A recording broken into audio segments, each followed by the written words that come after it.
Okay, so we're going to move to hearing from Sheila. Sheila, are you there? Yes, I'm here. Wonderful. Thank you for being here. Thank you Thank you. for agreeing to share what you do, where you're from.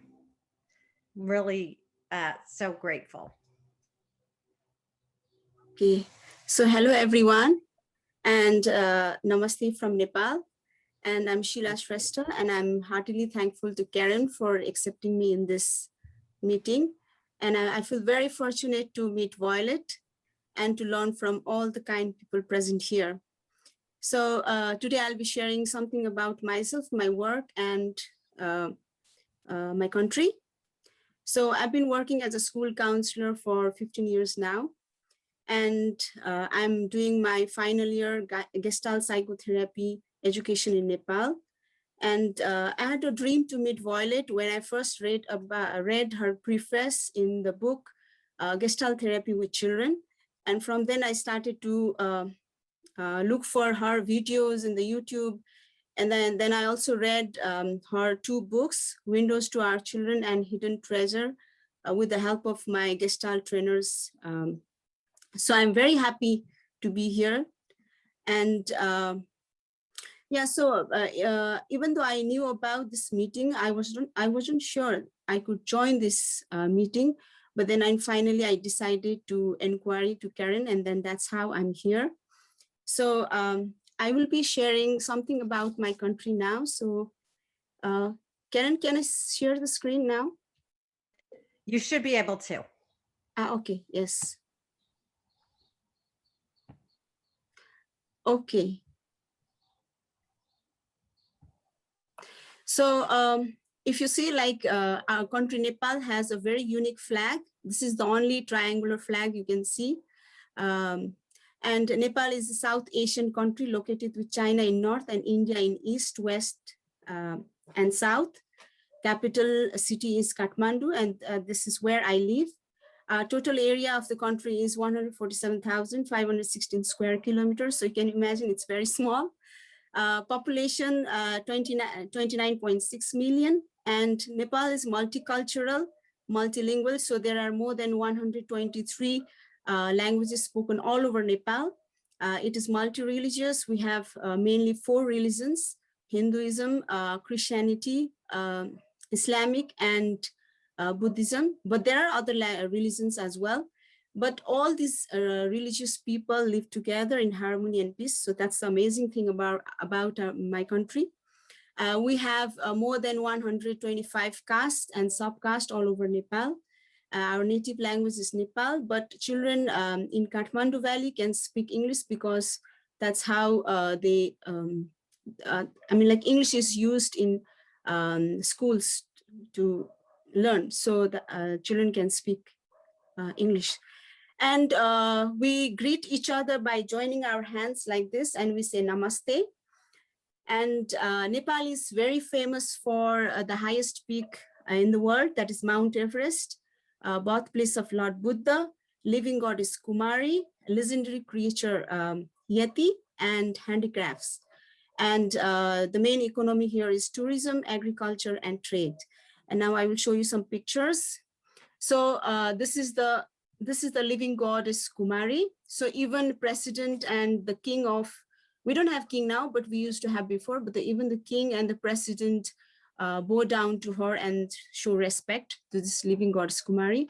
So we have this Pasupatinath. This is a Hindu temple. And even from people from India come to worship here. So we have special festival. This is Swayambhunath. This is the Buddhist stupa. Here we have this Darbar Square. Darbar is the kingdom, the palace. And we have many palaces all over Nepal, all over Kathmandu. So this palaces shows the richness of culture of Kathmandu Valley. And here we have the birthplace of Gautam Buddha, Lord Buddha. So these are a few sites listed by the UNESCO as the World Cultural Heritage Sites. So this is just few pictures of Kathmandu, but it's not possible to show all the cultures of all over Nepal. Okay, so this is Kathmandu Valley. And you can see it's surrounded all around by hills, because Kathmandu Valley is in corp shaped. And you can see mountain ranges on the northern side of Nepal, from east to west. So I can show you, here we can see the Mount Everest, just a small tip of it. So so you'll be able to see all the mountain ranges from Kathmandu Valley, and there are altogether 8 highest mountains of the world out of 14, which lies in Nepal, and the Everest is the highest one. Yeah. Then this is Mount Annapurna. Mount Annapurna lies. This is the 8th highest mount range of the world, and you can see the reflection of this Mount Annapurna on Lake Fewa. And this is a scene from the famous tourist city in Pokhara, which is 200 kilometers away from Kathmandu. Yes. Okay, now I want to talk about the culture and counseling, how it relates for us. So as I said, like, we greet people by saying namaste, or we bow down our head a little bit. And our culture is hierarchy based. So youngers are expected to be respectful towards the elders. And we have a joint family. People live in joint family, but now people have started to live in nuclear family. So often we see tangled relationship and tangled fields, and it's very sometimes it's very confusing. Even in counseling, it's very challenging, and often there's a lot of confusion in the boundaries. Well, our cultures have their own beauty, but sometimes it's very challenging when the person need to follow the cultures, irrespective of how they are feeling in the relationship, and whether or not they like. So that is the challenge, let's say. And what pandemic has brought is, when the first lockdown started in March 2020 for us, all schools started virtual classes, and there was no space even for group counseling. So for some reason, even I don't know till now, so I was not able to be in contact with children and not able to support them. So that was very sad part. And even that took me through a process. And we were able to meet the children after 11 months after the first wave of COVID. So when I met these children, what I found was these children was very confused about how they felt about pandemic. Some had difficulty to communicate, and they looked for validation from friends to talk about and to open up about their feelings. And teenagers were very anxious with having to deal with uncertainty, and they were angrier towards school management. But they were very happy to meet their friends. And some were also going through grieving process and had suicidal ideation, and that was very difficult. And it had just been 2 months that our school started. Again, now we are in the second wave of COVID. So the schools are closed now. And now, I mean, let's say, still I'm not able to connect with these children now because the school has closed, and we cannot continue the support that we were providing in these 2 months. And my fantasy about why the school is doing is because I think the school thinks that if they give work to a school counselor, they have to pay. So no work, no pay. So that is how we are, let's say, even as counselors, we are in a very, let's say, helpless situations. And the whole field is in, let's say, the whole field is about feeling helpless. So that's where we are. But fortunately, I'm also working in another school. In schools, we don't have much materials. We only get some pencil colors and crayons and papers. But But now that we have online virtual, let's say, counseling sessions, it has been a very privilege for me that I can work with children's own toys and objects around them for the experiment. And it is a very new learning for me to make alliance with what is foreground for the children in their home. And just like before, like when Violet explained about the slogan, meet the child where the child is. So I like this very much. So, and I believe in it very much. So Violet pointed this out. And yes, and presently I'm also experimenting and exploring this online sand play and online dollhouse that I learned in this just for now Zoom meeting. And I'm very thankful to learn this. Yeah. And talking about this situation of the situation of education and mental health. So there is still a stigma around mental health, and going to a counselor, therapist is still the same in our country. And school mental health has not been recognized well. So both home and school influences children to repress their anger and aggression. And I can say this very confidently because I'm writing my Gestalt final year paper on anger and aggression in children. In our society, anger and aggression is perceived as rude, impolite, misunderstood as violence, and often a disciplinary issue. Young minds are exposed to a lot of introspections about how awful anger and aggression is, and are taught ways to distract it and need to tolerate it. So as teenagers, they are good in deflecting, retroflecting, or projecting anger on others. Some experience numbness, suicidal ideation, and etc. So parents and teachers believe children and teenagers are getting aggressive because of addiction to online games. So this is what the situation is here. And okay, so my main job is to help these children be aware of the emotions, to help them express or to communicate these emotions whenever there is a need, and to help them stay in contact with their feelings. So that is how I'm supporting these children at present. Yeah. So now I would like to take you through an experience. And okay, so I have this small experience. So I want you to look at this mountain for some time. Oops.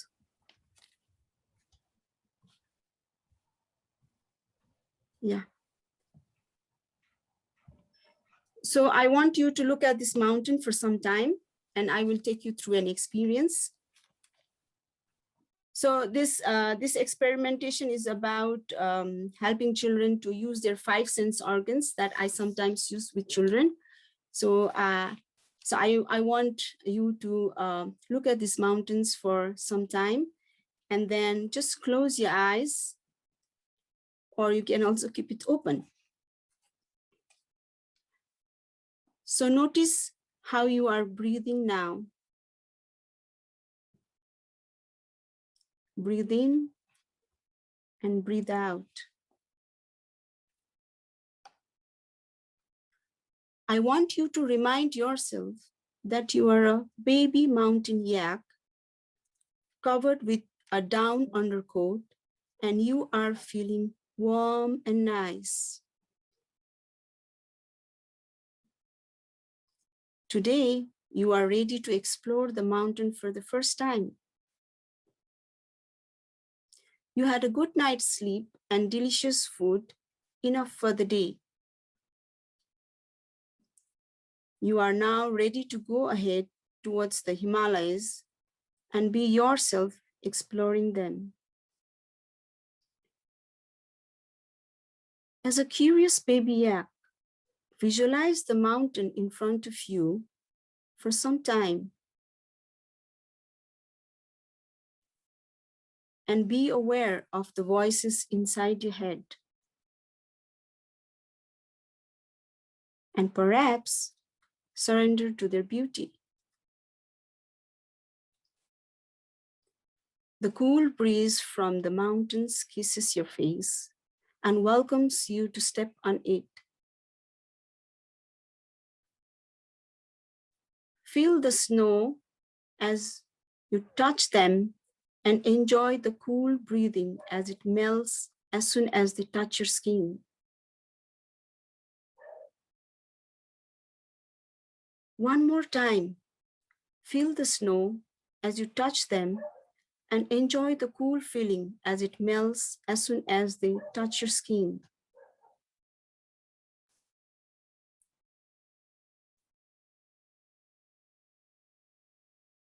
With each step forward, notice how your body feels as the soft snow gets pushed down by the weight of your body.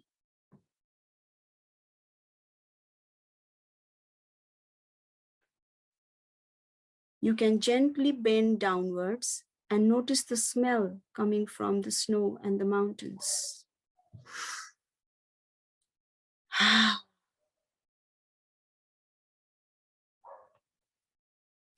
You can also taste the snow and notice how your body feels at this moment.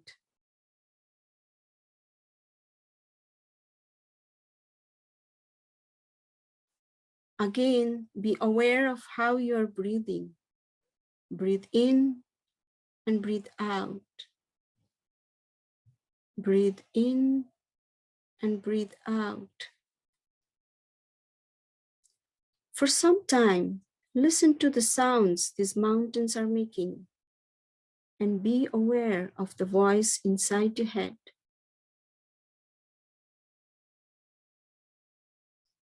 As you notice what your senses bring to your awareness, you become more and more connected with yourself.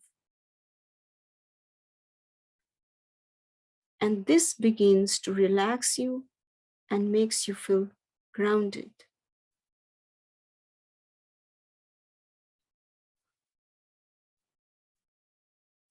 So more and more, you notice what the senses brings to your awareness.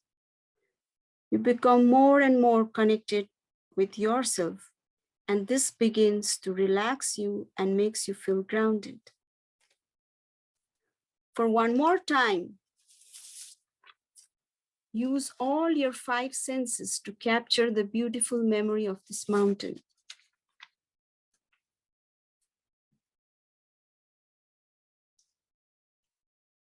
Now, slowly open your eyes and enjoy the view of Mount Everest. Thank you.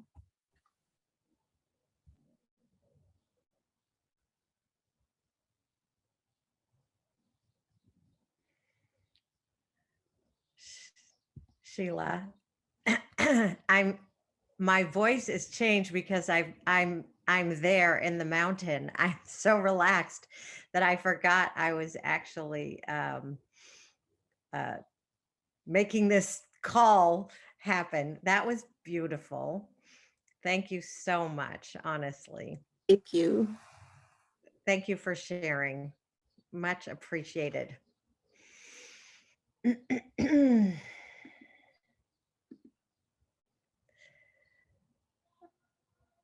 Wow. So great. Um, so really so great. First, I was torn between closing my eyes because I wanted to stare at the mountain. Um, but I wanted to, get more into the experience. So I kept opening my eyes because I just was struck by the beauty. And thanks for all that you presented with this about your culture. And I found that learning, I I think a lot of us, the conversations I've had is that we're all changed for having had meetings like this because I have a new perspective that I never had before just from learning from all of you.